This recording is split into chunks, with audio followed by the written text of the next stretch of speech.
టాలీవుడ్ లో సినిమాల వాయిదాల పర్వం నడుస్తోంది. రిలీజ్ డేట్స్ అనౌన్స్ చేసిన సినిమాలన్నీ ఒక్కొక్కటిగా పోస్ట్ పోన్ అవుతున్నాయి. అందులో పెద్ది మూవీ కూడా ఒకటి. బుచ్చిబాబు సానా దర్శకత్వంలో రామ్ చరణ్ హీరోగా నటించిన ఈ చిత్రం మార్చి 27న గ్రాండ్ గా విడుదల కానుందని గతంలో మేకర్స్ ప్రకటించారు. కానీ వర్క్ ఇంకా పెండింగ్ లో ఉండడంతో సినిమాని వాయిదా వేశారు. తాజాగా న్యూ రిలీజ్ డేట్ అనౌన్స్ చేశారు. పెద్ది సినిమాని సమ్మర్ స్పెషల్ గా ఏప్రిల్ 30వ తేదీన రిలీజ్ చేయనున్నట్లు మైత్రి మూవీ మేకర్ సంస్థ ప్రకటించింది.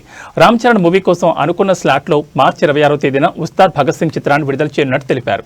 అయితే పెద్ద రిలీజ్ డేట్ ప్రకటనతో అదే టైంలో విడుదల ప్లాన్ చేసుకున్న ఇతర సినిమాలకు ఇబ్బందులు వచ్చే పరిస్థితి ఏర్పడింది. అడవిశేషు నటిస్తున్న గూఢచారి 2 చిత్రాన్ని మే 1న విడుదల చేయాలని మేకర్స్ ప్లాన్ చేశారు.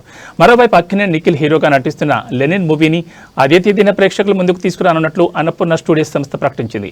దీంతో అఖిల్ సినిమా ఒక్కటే ఆ డేట్కు వస్తుందని అందరూ ఫిక్స్ అయ్యారు. కానీ ఇప్పుడు పెద్ద సినిమాని ఏప్రిల్ 30న విడుదల చేయనున్నట్లు అనౌన్స్ చేయడంతో లెనిన్ రిలీజ్ పై సందిగ్ధత ఏర్పడింది. అక్కినేని మెగా హీరోల మధ్య బాండింగ్ ను బట్టి చూస్తే బాక్సాఫీస్ దగ్గర పోటీ పడే అవకాశాలు లేవనే చెప్పాలి. పెద్ద సినిమా వస్తుందంటే లెనిన్ చిత్రాన్ని వాయిదా వేసే ఛాన్సెస్ ఎక్కువగా ఉన్నాయి. అందులోనూ అఖిల్ కెరీర్ కు కీలకమైన సినిమాని క్లాస్ లో రిలీజ్ చేయడం అంటే రిస్క్ అవుతుంది. కాబట్టి అక్కినేని హీరో కోసం కొత్త విడుదల తేదీని ఖరారు చేస్తారని టాక్ వినిపిస్తోంది. రామ్ చరణ్, అఖిల్ చాలా క్లోజ్ ఫ్రెండ్స్ అనే సంగతి తెలిసిందే. ఆల్రెడీ ఇద్దరు మాట్లాడుకున్న తర్వాతే పెద్ద రిలీజ్ డేట్ అనౌన్స్ చేస్తుంటారని అభిమానులు భావిస్తున్నారు.